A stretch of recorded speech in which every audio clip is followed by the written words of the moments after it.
presidente de Interamerican Trends. ¿Cómo estás, profe? Muy bien, gracias. Y tú, Carla, un placer estar contigo hoy. Estoy bien, espérate que ahí se me activó un audio. Mira, quería comenzar por lo siguiente. Ya Colombia, hoy, con estas declaraciones del ministro de la Defensa, dice lo que se ha estado denunciando del caso venezolano, pero no es lo mismo. Porque obviamente el peso de los expertos desde Venezuela, de quienes están constatando lo que está ocurriendo en la frontera, es una palabra que tiene que valer para el mundo, para Estados Unidos. Pero que además lo diga uno de tus principales aliados en Colombia, que esta guerra es por la pelea por las rutas del narcotráfico. Es como ratificar lo más temido de la presencia de este régimen en el hemisferio. Y es que lo termine de desestabilizar, más aún cuando vienen estas elecciones el año que viene en Colombia, cuando ahora dicen que los rusos están llegando con más intenciones o intenciones más allá que del petróleo, más bien guerreristas, también para tratar de cruzar a Colombia. Y cuando obviamente tú tienes este conflicto allí, y además a Cuba tratando de intervenir en esas elecciones en Colombia. Entonces, la actitud de Estados Unidos en este momento, yo no me quiero ni imaginar todo lo que está estudiándose y evaluándose hoy en la Casa Blanca. ¿Cómo lo abordarías tú? Sí, fíjate, el hecho que ocurrió hace una semana en el estado Apure, realmente, inicialmente la gente lo tomó por sorpresa, no había un conocimiento exacto, pero transcurrió ya más de una semana.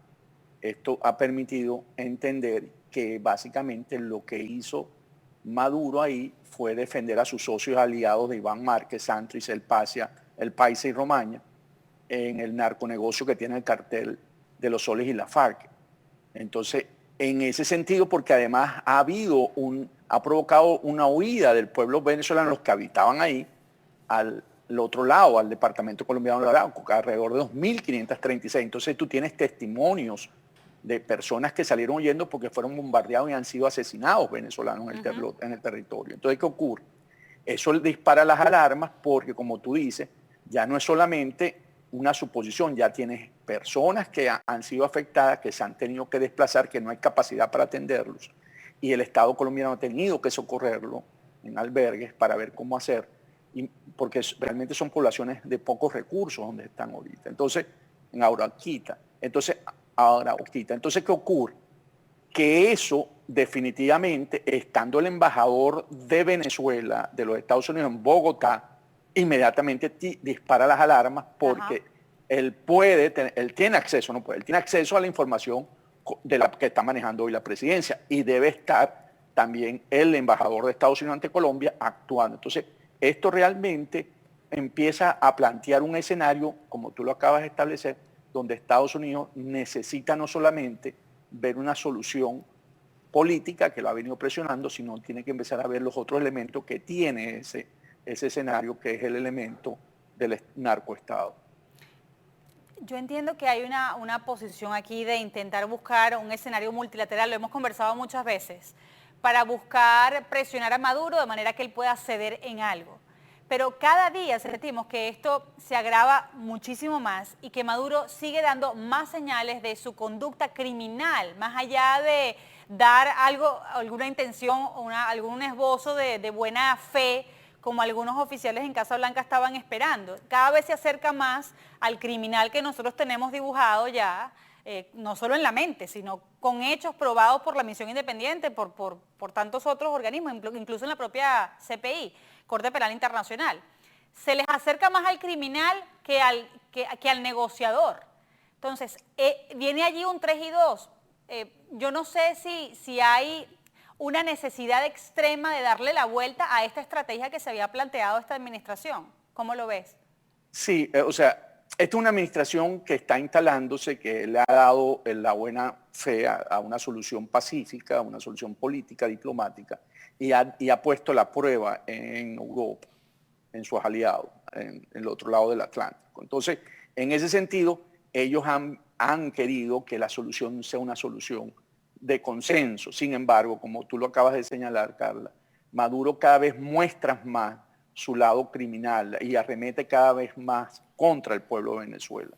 O sea, cuando tú lo ves en los hechos de Apure, cuando lo ves cómo manejó el haber cancelado la compra o a través de COVAX, de las 2,4 millones de vacunas de AstraZeneca, por satisfacer a su socio ruso, y pone en riesgo a los venezolanos nuevamente. Y cuando tú ves que utiliza el racionamiento de diésel para favorecer la gente que está en los negocios, tanto las ventas para Cuba y lo que él maneja dentro del negocio interno del combustible, tú te das cuenta que es un gobierno, un régimen que apoya toda su actividad criminal y que por lo tanto la salida no es fácil solamente por el lado de una elección, de una sola elección, que es lo que se quiere, democrática, justa y competitiva.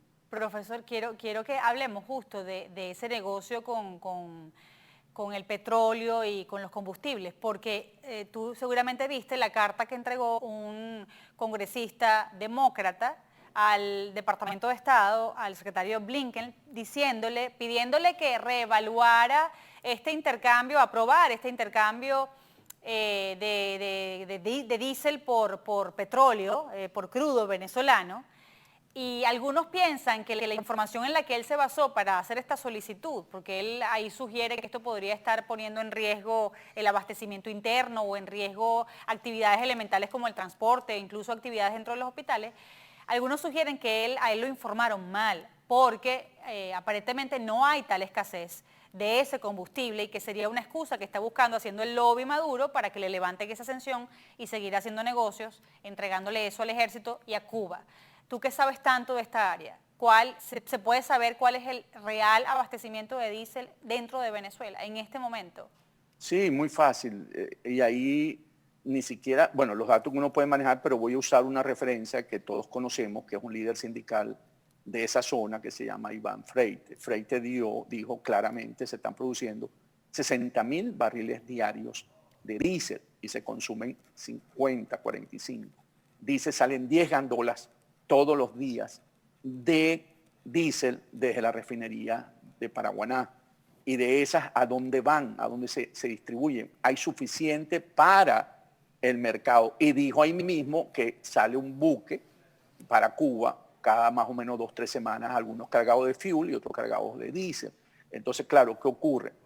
Que lo que sale para el mercado interno es manejado hoy en día por los militares, pues son los que controlan la industria petrolera. Entonces, son dirigidos al mercado interno. Si en Venezuela el diésel cuesta nada, cero, y en Colombia un litro vale 0,52 dólares, 50 centavos, y en Brasil vale 82 centavos, por supuesto, ese es el gran negocio que hoy tiene la Guardia Nacional y los militares. Entonces, y por supuesto también se distribuyen su diésel para sus haciendas y su propio uso del transporte. Entonces, y lo que hacen es sacrificar a un pueblo, a ponerlo a hacer cola para vender esa narrativa aquí, que fue lo que hizo este representante, y decir que las colas son interminables y que eso va a dañar. No, en el momento que tú cortes el suministro a Cuba y que dejes el matraqueo en Venezuela de ese diésel y se ponga, hay suficiente para alimentar el mercado interno. Y eso es